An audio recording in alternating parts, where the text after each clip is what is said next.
It's rather fortunate that we have talkSPORT's chief football correspondent, Alex Crook, with us to go through the latest in the transfer market, because things are happening, or Manchester United are trying to make things happen. There's a lot of noise about a lot of players. Let's start with Marcus Rashford, Crookie. How do you understand? Give us some good news. Yeah, how do you understand the situation to be? Because it is a difficult deal to do economically. You know, there has got to be a lot of number crunching from Marcus Rashford's side, from Ineos' side. How do you understand the situation to be right now? Well, I think United are resigned to the fact that they're not going to be able to sell him in January for the reasons that you've said. I mean, if they did sell him, you're talking a fairly nominal fee of, 30 to 40 million pounds. I say nominal, but if we'd have said that a couple of years ago, you'd have thought we were mad when he was banging in all those goals under Erik ten Hag in that goal-laden season. But as we sit here now, I think several European clubs are sort of monitoring the situation. AC Milan, for one. I think Borussia Dortmund have been mentioned today, although my sources have distanced themselves from that. There has been interest from Turkey, but he doesn't want to go there. Definite interest from Saudi Arabia, but as I mentioned a couple of weeks back, he doesn't want to go there either. I don't think he should get to pick and choose where he wants to go. I'm sorry, I don't think. Well, there's the problem. This is not a holiday destination. Like, you just Angelina, the teacher. Well, he's got to pick where he's going to go play, innit? He's got to want to feel comfortable there. He's got to want to go, start playing well so we can get a transfer fee for him and eventually. Fine, all right then. Look at Angelina's like, it's been rubbish. He doesn't get to Out put him the where we door, say. wherever he's going. But the trouble is, when you're earning the money that he is on, He's got the power. That's true. You do have the power, and that's the problem that United have got. I still think his future is going to be a talking point, probably right up until the final days, if not the final hours of the transfer window. And I can envisage a Raheem Sterling type situation where he goes out on loan, United pay 80, maybe even 90% of his wages, but they've just shifted the problem onto somebody else. Yeah. It's not an ideal scenario for either party. Clearly, he's not reacted in the manner that Ruben Amorim wanted him to being dropped initially. Otherwise, he'd be back in the squad. I know somebody in the... Do you think he would have? Do you think if Rashford would, like I said, had the reaction, trained well to the standard he wants, but still having said he wants a new challenge, he probably could have got back in? Or do you think the fact that he said, I want a new challenge, means he wants to leave anyway? Yeah, I don't think that helped the cause. Yeah. I don't think he needed to say it. And then we ran the story at the weekend that he's signed up with a new agency. He denied that on social media, even though I know certainly talks have taken place with that particular agency. And I don't know why really he felt the need to come out. Very interesting. Come out and deny it. Squashing that rumour, but not squashing other rumours, but really going in on that. Yeah, it was strange, because actually, if anything, he highlighted the rumour, because fans don't really care which agency he signed up for. They just want him out of the football club, the majority of them. So, yeah, it's a sideshow still, but I think Ruben Amorim has dealt with it brilliantly. I know he was allegedly ill at the weekend, but again, it wasn't a great look that Luke Shaw and Mason Mount both made the trip to Anfield and he didn't. Yeah, the illness around the Christmas period is an easy one to drop in there of just, no, he's ill today. Joshua Zirkzee, I know you've had a lot of criticism for him, Angelina. Actually, to be fair, let's not label that just... We've all had a lot of criticism for Joshua Zirkzee. She was leading the booze on the strip for them. Yeah. No, I was not. I was not at the game. No, that was bad. It was. That was we don't bad. ever want to see that, and we don't condone Whoever was doing that, and I know people who were at the game who were turning to people that were booing and saying, shut up, because that is not how Manchester United fans behave. And I was appalled when I heard it, and I felt so bad for this kid.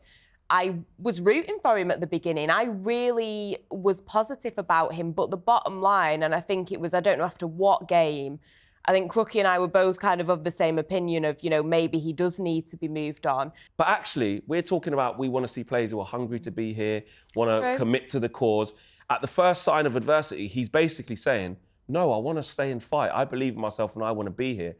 I kind of looked at that and thought, you know what? As a United fan, I'll get behind you for the season. Yeah, in the summer, we can have a different conversation. It's been so chaotic. There's so much going on. And here is a guy who really wants to be here. Not like, Marcus Rashford doesn't want to be here. Yeah. He doesn't want to show any fight, doesn't want to help fit into the system. So I'm going, I have seen the discrepancies in how he plays and my early signs aren't great. But after that, a bit of adversity, I thought, you know what? My personal opinion, I'm going to say, you know what, give the kid to the summer. And he didn't go hiding when he came on. Do you know what I mean? Far from it. So, yeah, I think he has got... he's got a good mental capacity. Shouldn't have the number 11 shirt, though, should he? Absolutely not. Again, another decision made That's at the an club. iconic jersey, isn't it? Do you know what I mean? We've done it with Mason Mount. We've done it with... We're just not learning. So I do think there's factors that are feeding into these guys that really aren't helping them, which makes it really difficult to thrive. I just think if there's something on the table, and you will know better than us, you know, if there is something on the table, Dusan whether Vlahovic it's has been mentioned. Should Ineos keep away from another big name? Or if that could happen, Juventus looking to offload him hasn't really worked. My worry about Vlahovic is that he's one of these players who seems to get linked with the Premier League every transfer window and nobody quite signs him. It was supposed to be Arsenal a couple of years ago. Yeah, there's got to be a reason for that. But there's definite interest from Juventus. But again, I think if United are going to loan him, and I think it's still up in the air, they would want at least an option, if not an obligation, to sign him permanently. Otherwise, they're just kicking the can down the road for 6 months. Yeah, but I mean, a name like Vlahovic, I remember when he was at Fiorentina, there was so much hype around him, and I don't think he's quite... People were expecting him to be like Haaland levels of goal scoring, and I don't think he's not quite lived up to it. But he's 24, I think 25 at the end of this month. He does have his first professional contract was when he was 15. So the guy has been around professional football for a while. He's got more experience than Rasmus Højlund in that sense, you could maybe argue. So could he be, you know, he's a big guy, he's got a strong presence. Could this be somebody that for a loan period you try and you see? For me personally, if that was actually a deal on the table of Zirkzee with an option to buy and you get Vlahovic, I would take that all day long, because the bottom line is, and I'm not trying to be horrible, but he doesn't quite fit into this system. Somebody like Vlahovic would. So that's just where I stand. But I also understand, you know, United fans, we are patient, and, you know, maybe I'm being a little bit harsh. Maybe everyone does deserve a season. Everyone does deserve a chance. Yeah, so. We have seen some reports, Crookie, from David Ornstein and some others suggesting that Manchester United and Tottenham are sort of trying to push for a move for Kolo Muani from please PSG. No. Please no. No. This is an old Man United signing. This has got old Man United written all over it. Sorry. Doesn't Vlahovic, though? Isn't that the same vibe? Well, all I would say about Muani is I was told by a very good source yesterday that he was on the radar before they signed Rasmus Højlund. And made the cut between the both of them, wasn't it? And I'm not convinced this is necessarily a deal that United are going to follow up. They might do, just in terms of numbers and because he's available. But again, I'm told it's not a priority for them at the moment. Tottenham probably more likely destination. And the wing-back situation, again, talks with... Mendes. Lettenberg was saying that, there's some stuff with Mendes at left-back / left wing-back. I mean, would be a fantastic signing if we can get him, but PSG definitely wanting him to stay, and other suitors trying to get him. A really expensive one to do, though, Crookie. Yeah, and I'm just not sure United have got those finances this window, and I also always get a bit concerned when you hear that a player's in contract talks. Oh, by the way, but Manchester United are interested. How much of that is their name being used to help his own cause? It wouldn't surprise me if United don't do a lot in terms of incomings this window. They're looking at the goalkeeper market. I think they were linked with someone at Royal Antwerp. There's some substance to that, as far as I understand. But I think really the priority is on trimming the wage bill. The likes of Rashford, Zirkzee potentially, Casemiro for certain. Yeah, you know those links Let's from talk Saudi about Arabia Casemiro, are back again. Actually, because the links are back, and a lot of reports saying that now Casemiro is open to that. He only made 2 starts under Ruben Amorim since he's come. I think it was Ipswich and that dreadful Newcastle game. He should never have come back from Liverpool at home, Casemiro, when he was hauled off at half-time. That should have been goodbye. Easier said than done because he's on such decent money. But I think if United can get him to Saudi Arabia, they would have done it in the summer, and they'll probably drive him there themselves now. I do. It's interesting you say you don't think we'll do a lot. I'm just sort of thinking out loud, Angelina. If we do get these outgoings, though, how much of these voids will have to be filled? And depending on how creative Man United can be, whether it's loan with obligations or loans at the end of the season, shifting wages, or some permanents if they can. You know, Anthony's another one. It's not that easy, though, is it? Because you've got the Manchester United tax, which is still a thing. You know, as soon as United come for a player, the price is going to go up. The price goes up. How bad would it be for Ruben Amorim if we do shift out players, say like Casemiro, maybe an Anthony, Marcus Rashford Rashford good news on on loan? Anthony, Crookie. Anything, please. Interest from Olympiacos, but I'm not sure he's particularly keen to make the move. Right, we need to have a rule here. They don't get to pick. They can't choose. You have to go. There's some kind of stats or something. If you've been terrible in X amount of games, then you shouldn't be able to pick. No, I'm not having it. Imagine that. Sorry. I mean, my worry is that there's a few players that could move. So he's like, say, Rashford. Let's say Rashford, Anthony, and Casemiro. Right? Let's just if those 3 leave, we have to bring in reinforcements because we're talking about how well Kobbie Mainoo's doing next to Ugarte. The only tangible change to make really is to take off one of the 10, take off Kobbie Mainoo when he gets tired and put Bruno back there next to Ugarte, because there's no life in Eriksen and Casemiro. Toby Collier, maybe too soon.